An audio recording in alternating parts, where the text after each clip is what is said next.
I'm that girl who did that session and could feel the collectives talking about releasing people from cults and what really is going on there from a metaphysical perspective. And that was profound because it was really showing us that people know their truths so much, know their inner strength so much, and know their own self-empowerment that they are willing to walk away from everything they've ever known, all their friends, all their communities, all their families, to live in a more empowering way of life. And that may look super scary to many people because they'd have to potentially do it alone. And as we know, they don't really truly do it alone. I mean, we're never alone anyway, but it seems like you actually find other community members who have escaped these cults. And they were showing us how profoundly empowering that is, because you know, just how profound walking away from everything your whole way of life. You know, it's more than just moving to a different country. It's moving to a different state. This is literally walking away from every single person that you have known, and knowing that when you walk in your true light, in your true path, and you don't want to live the ways of this cult anymore, you know, you are potentially having to overcome fears of being isolated. And it's you can understand it, but it was really interesting to hear their perspective of why people are put into those situations to empower themselves out of it, right? And everything that feels challenging and manipulative and got a dark agenda, or isn't loving us or empowering us, is teaching us how to love and empower ourselves, even if it means we have to be completely alone doing it. You know, we are enough. Ourselves are enough. And if you've got heaps of other lifetimes where you didn't empower yourself and you just went with the flow, and it never really sort of evolved you because the things that you were believing and trusting were not always designed to empower you. And so it seems like a lot of people this lifetime have overcome the most profoundest things ever, which is experiencing cult-like situations to then step away, go against the mainstream narrative, go against it. And it was really interesting what they sort of said, because we sort of assume cults to be certain, follow a guru or something, and they kind of like added, you guys, or whoever is listening to mainstream media, that's also part of a cult. It's brainwashing. It's conditioning you. It is grooming you to its own agenda. And it's got nothing to do with empowering you truly. So we sort of love our labels, don't we? And as humans.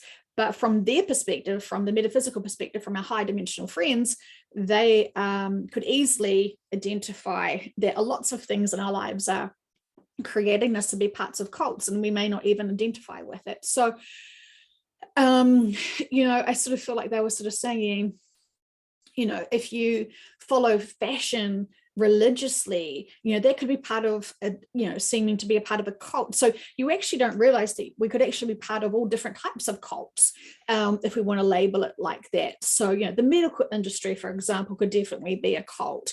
Following certain icons and celebrities, you're creating yourself a little fan club of cults that way as well. So ultimately they're all distractions, but ultimately it is opportunities for us to be able to empower ourselves to know that no one is above us, no one is below us, and we're all here to learn how to come back to self, to know self, to empower self, and to not be manipulated or coerced into something that doesn't feel of high integrity.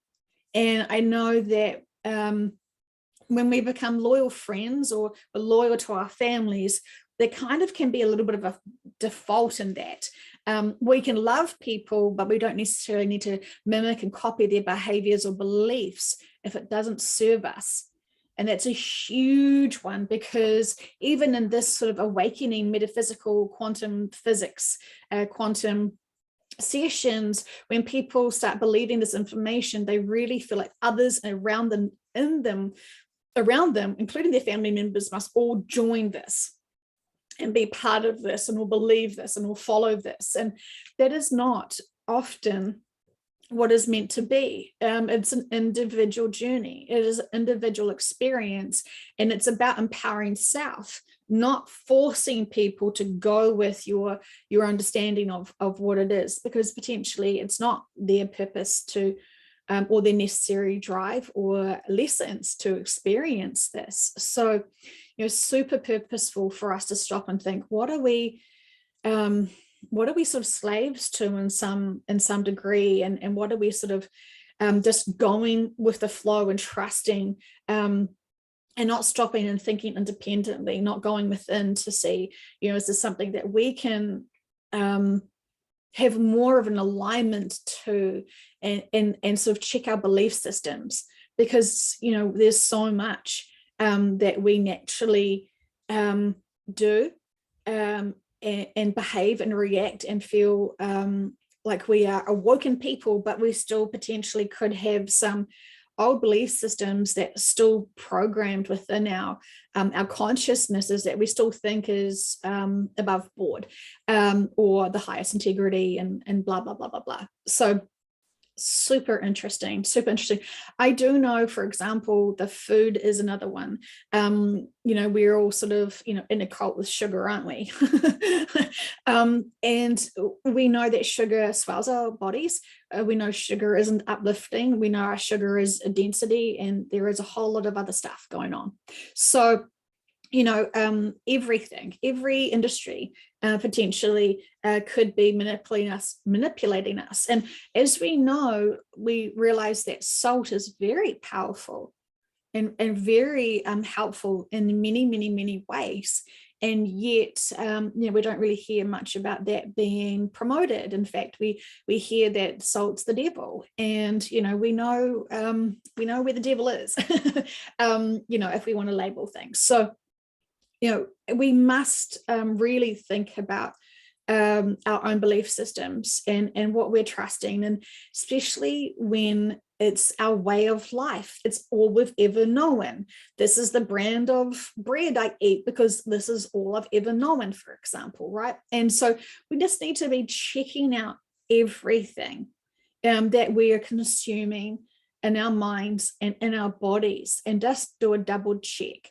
Is this old information that is a stepping stone that I can walk away from now, knowing that you're never alone, and knowing that when you leave something that doesn't serve you, you will automatically then be gravitating towards other newer energies and potentially find other newer people. And so if you are seeking out like-minded communities, you will find them easily because you are raising your frequency vibrations to match them, and fantastic times. So love you guys. I hope you're still able to do that 15-minute meditation, or if you've already advanced into instantly getting that deep sense of relaxation in the body and in the mind, and call in and set the intentions, and to hold a higher frequency that you normally would, because you're not distracting yourselves with anything else, and to be able to call in all of that density to drive it into the ground, knowing that you're transmuting this energy at a rapid rate, and being part of source in 3D. Thank you. I know you don't need that praise, because you've just been responsible, and you're not doing it for praise, you're doing it to help humanity. But it's nice to also be acknowledged. So I love you, and I acknowledge you, and I'm deeply grateful for you.